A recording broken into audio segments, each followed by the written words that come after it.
এই জাতিকে আপনারা কিভাবে থামাবেন, কিভাবে দমিয়ে রাখবেন?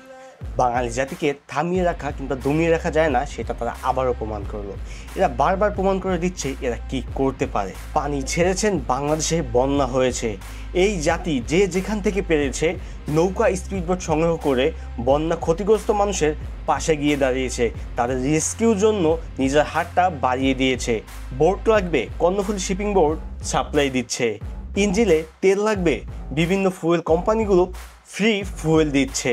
নৌকা কিংবা স্পিডবোট নিয়ে বন্যা ক্ষতিগ্রস্ত মানুষের পাশে দাঁড়াবেন কিছু কোম্পানি, তাদের ট্রাকগুলো ফ্রি করে দিয়েছে। প্রাণ নিয়ে যাতায়াতের সময় যাতায়াত ভাড়া ফ্রি করে দেওয়া হয়েছে।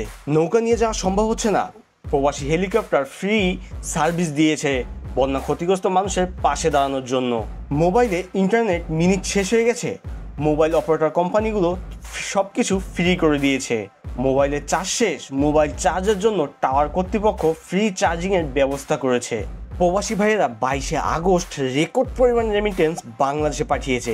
এরা আবারও প্রমাণ করে দিয়েছে এরা বাংলাদেশের যত খারাপ সময় আসুক না কেন বাংলাদেশের মানুষের পাশে দাঁড়াবে। এরা দিনরাত পরিশ্রম করা টাকা দু হাত ভরে দেশে পাঠিয়েছে, যাতে দেশের খারাপ সিচুয়েশনেও মানুষের পাশে দাঁড়ানো যায়। টিএসসিতে একদিনে 1 কোটি টাকার উপরে ডোনেশন পেয়েছে, যেখানে রিক্সা চালক থেকে শুরু করে ছোট বাচ্চা পর্যন্ত ডোনেশন করেছে। আমি দেখলাম সেখানে একটা ছোট বাচ্চা তার জমানো টাকা অর্থগুলো ডোনেশন করেছে বন্যা ক্ষতিগ্রস্ত মানুষের পাশে দাঁড়ানোর জন্য। আল সুন্নাহ ফাউন্ডেশন প্রায় 10 কোটি টাকার মতন পণ্য সামগ্রী নিয়ে বন্যা ক্ষতিগ্রস্ত মানুষের পাশে দাঁড়িয়েছে। এবং দেখলাম বিভিন্ন ধর্মীয় বৌদ্ধ, খ্রিস্টান, হিন্দু ভাইয়েরাও আমাদের পাশে দাঁড়িয়েছে। আর সব থেকে অবাক করার জিনিস হলো, একজন ভিখারি যে রাস্তায় ভিক্ষা করে সেও এই ডোনেশন বক্সে টাকা দান করেছে। বাংলাদেশের মানুষের মনটা কত বড় এটা দেখে হয়তো তার প্রমাণ হয়। বন্যায় ক্ষতিগ্রস্ত মানুষের পাশে দাঁড়ানোর জন্য বিভিন্ন কন্টেন্ট ক্রিয়েটর তাদের নিজস্ব একটা করে টিম গঠন করে বন্যা ক্ষতিগ্রস্ত মানুষের পাশে দাঁড়িয়েছে। দেখেন পিছনে কি হয়েছে সেই আলাপ আমাদেরকে বাদ দিতে হবে, কারণ এখন রাজনৈতিক আলাপ পাড়ার সময় না, এখন হলো বন্যা ক্ষতিগ্রস্ত মানুষের পাশে দাঁড়ানোর সময়। একটু যে যেখান থেকে পারেন নিজ নিজ উদ্যোগে আরেকটু সহযোগিতা করেন, হয়তো আমরা ফুল জিনিসটাকে কাভার করতে পারবো। ইন্ডিয়ার জন্য সর্বশেষ একটাই কথা, বাংলাদেশের জাতি 90% মুসলিম জাতি। এই জাতি ভয় পায় শুধু তার উপরওয়ালাকে।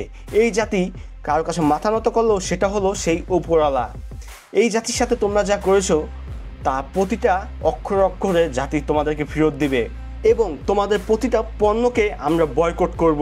বাঙালি জাতি কিন্তু ফিলিস্তিনিদের যেভাবে পাশে ছিল সেইভাবে এখন আমরা নিজ নিজ পাশে থাকবো। যেভাবে আমরা ইসরায়েলি পণ্যগুলো বয়কট করেছিলাম, ঠিক সেইভাবে আমরা এখনও আবারও ইন্ডিয়ান পণ্যগুলো বয়কট করে আমরা দেখিয়ে দেব। কারণ ইন্ডিয়ান প্রতিটা পণ্যই হুবহু আমাদের বাংলাদেশি উৎপন্ন হয়। সো ইন্ডিয়ান পণ্য আমরা কেন ইউজ করব? এই পণ্যকে আমাদের বয়কট করতে হবে। ইন্ডিয়া বারবার আমাদেরকে হুমকি দিচ্ছে যে পেঁয়াজ নিয়ে। ভাই, পেঁয়াজ আমরা নিজেই উগাইতে পারবো, কোনো সমস্যা নেই, আমাদের দেশেও পেঁয়াজ হয়। হ্যাঁ, ভাতার এতদিন দেশ চালাইছে, সে দেশের পেঁয়াজের দাম অনেক হাই করে রাখছে। তো বাঙালি জাতি অনেক আগেই পেঁয়াজ খাওয়ানো কমিয়ে দিয়েছে। সো এখন বাঙালি জাতির সময় হয়েছে, যদি আপনি বাংলাদেশি হয়ে থাকেন তাহলে বয়কট করুন ইন্ডিয়ান সকল পণ্যকে। সো ইন্ডিয়া, তোমরা আর হিজলাদের ভিতর কোনো তফাৎ নাই, কারণ হিজলারা কিছু হলেই বারবার খুলে দেয়, ঠিক তোমরাও কিছু হলে বারবার খুলে দাও। এছাড়া তোমাদের আর কোনো কিছু করার যোগ্যতা নাই, কারণ তোমরা বারবার ওই খোলা ছাড়া আর কিছুই করতে পারো না। এই জাতিকে দমিয়ে রাখা সম্ভব না, এই জাতি প্রমাণ করে দিচ্ছে বারবার। সো আজকের ভিডিওটা এতটুকু ছিল। যদি ভিডিওটা ভালো লেগে থাকে ভিডিওটা শেয়ার করে দিবেন। আর সর্বশেষ ইন্ডিয়ার দাদাবাবুদের প্রতি একটা মেসেজ রাইখে গেলাম।